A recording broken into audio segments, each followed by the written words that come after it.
लाहौर के सरकारी अस्पतालों में दवाइयात और सर्जिकल आलात फराहम करने वाली दर्जनों कंपनियां करोड़ों की टैक्स नादहिंदा निकली। लाहौर के सरकारी अस्पतालों में दवाइयात और सर्जिकल आलात की किल्लत पैदा करने वाली कंपनियां मंजरेआम पर आना शुरू हो गई। लाहौर से फराज अदीम की रिपोर्ट के मुताबिक म्यू अस्पताल में सरकारी खजाने को 32,82,000 का नुकसान पहुँचाने वाली शेख फरहान नामी शख्स की कंपनियां बेनकाब हो गई। शेख एंड को और सनी एंड कैंप की तरफ से लाखों रुपए टैक्स न दिए जाने का इंकशाफ बताया गया है कि अरसा दराज से लाहौर समेत पंजाब के मुताबिक अस्पतालों में अद्वियात की किल्लत पाई जा रही है, जिसकी वजह से गरीब मरीजों को इलाज मुआवजे में शदीद मुश्किलात का सामना करना पड़ रहा है।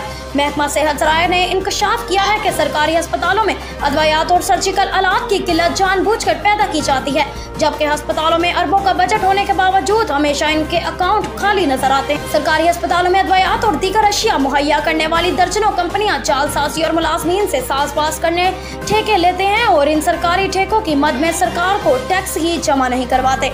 दस्तावेजात के मुताबिक म्यू अस्पताल को गुज़श्ता कई सालों से एक ही कंपनी मुख्तलिफ अशिया फराहम कर रही है।